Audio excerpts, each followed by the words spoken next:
Picture this, right? It's 2004. Everyone is telling you that Blackwing Lair is the place where guilds go to die. Wipes, drama, broken keyboards, sweaty nerds screaming at front of their thick-ass computer monitor. Fast forward to today though, I step inside, expecting chaos, and I get a smooth ride. Stick around and I'll tell you why Blackwing Lair isn't the nightmare you remember, or were told to fear. And if you love classic adventures with a twist or reality check, hit that subscribe button and don't miss out what's next. So let's start off with lore. Blackwing Lair, Nefarian's personal playground, son of Deathwing, inventor of questionable experiments, and basically the dragon version of that one kid in science class who mixed everything together, just to see if it would explode. Back in vanilla, this place was spoken about in whispers. Only the strongest survive. Don't even think about showing up unprepared. But walking in today, it's like visiting the house you were scared of as a kid and realizing it's just some grandma's place with dollies and cookies. Still, there's a recent legend stuck around. Let's dive into why. So entering the raid, first boss up is Razorgore the Untamed, the great panic simulator. Controlling the orb, ads everywhere, raid leader yelling, people kiting like their life depends on it, except not this time. Our first attempt was smoother than a mage's freshly conjured water, almost too clean. First boss down, confidence up, bad loot though, no druid loot.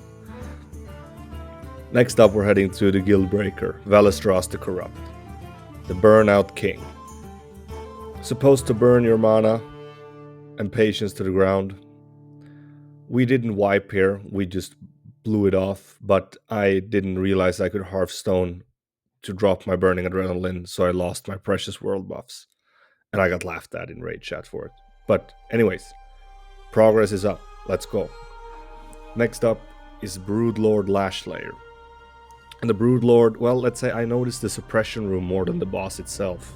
We were just going through the trash, hugging the wall, and then the boss pulled and we just slapped into the ground.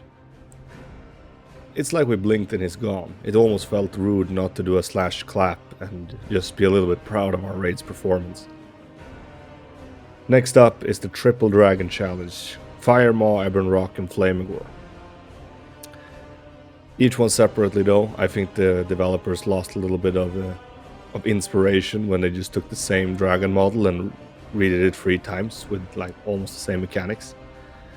But it sounds very intense though. Dispels, fire patches, and bad positioning equals death. In reality though, it's like following a recipe card. Simple, efficient, done. Although, I need to say I went in blind for this one, so I did not really figure out how to line of sight Firemaw's wing buffet, so I died here as well. But you know, I'm learning. I'm not gonna die to that next week. Next up then is Chromagus, the mutant dog lizard boss. Our chat, you know, we just discussed how we were gonna do things, who were standing where. The groups were dialed in. We had solid execution. And, you know, the only thing here is that I was a little bit pissed because I didn't realize that our melee were behind the wall, so they were line of sight on my heels. But hey, the more you learn, the better you get, right? And then it's time for the big guy himself, Nefarian. The main event, class calls, waves of ads, shadow flame tension. I'm gonna be honest here, I didn't really know if I had equipped my Onyxia scale cloak, even though our radiator told us like 30 times. And we took him down in one attempt, so we didn't have to do that 15-minute respawn timer. But this is what an end boss should feel like, you know. Seeing Ragnaros coming out of the ground is, you know, it's epic. But fighting the Nefarian on that balcony is something completely next level.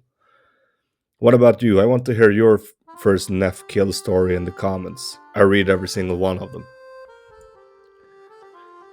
And looking at this, you probably think that we just smashed this raid. Up and down, just went in and fucking rolled everything over. That's not really the case. We actually had the hardest boss was the trash for our guild, to be honest.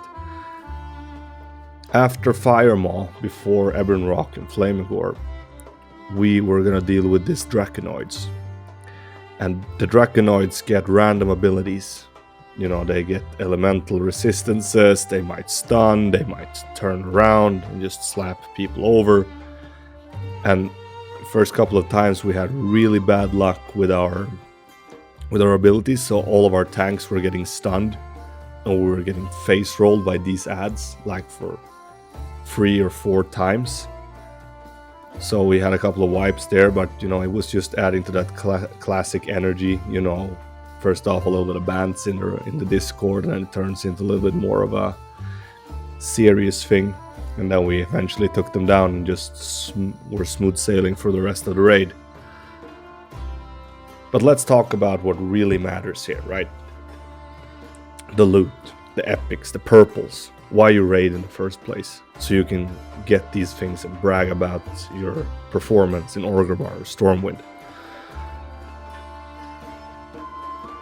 It was a really shitty run, to be honest, for druids and healers in general. Like, off of Flamegore, the rejuvenating gem dropped, which I was really excited about. I was going up against all the other healers against this, and I made it a thing that I'm not gonna roll first on anything, because if I roll first, I always lose. So, in I go, roll, lose it to a priest.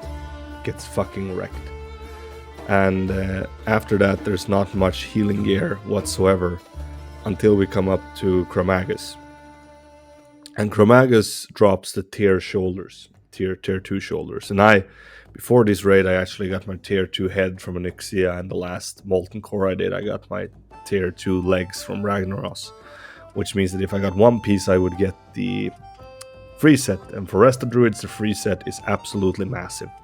You get like 15% mana regen while casting, which is absolutely fucking massive.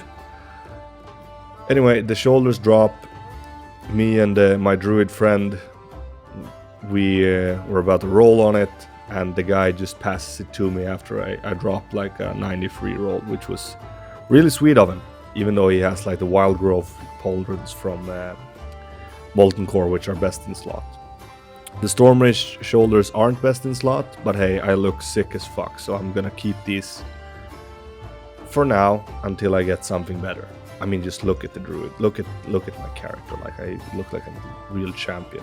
And if this video is making you nostalgic yet, send it to your guild chat or your guild Discord. Maybe it's time for your Blackwing Lair run, and while you're at it, like it as well. It seriously helped the channel grow. And last up, my conclusion and the verdict to comparing Molten Core and Blackwing Lair. Blackwing Lair isn't the brutal gauntlet nostalgia promised, but it is legendary. Molten Core feels like smashing your head against a rock and convincing yourself you were having fun. Blackwing Lair is more like a well-choreographed dance. Smooth, structured, and satisfying. Also, looking at the raids side by side, it's a lot more engaging to be going through the top layers of Blackrock Mountain, fighting your way through nefarious laboratories, killing his servants just to move your way closer and closer to the balcony where you're gonna face off against a big black dragon. Instead of being in Molten Core where everything just looks the same, everything is the same shade of brown, red, whatever. They reuse the same bosses like 5 times, those lizard men like Lucifron or Major Domo. Nostalgia lied to us, but that doesn't mean Blackwing Lair isn't worth every second. If you enjoyed this trip down memory lane, smash the like button, sub if you haven't, and comment below with your classic wipe stories. See you in the next one. Ciao.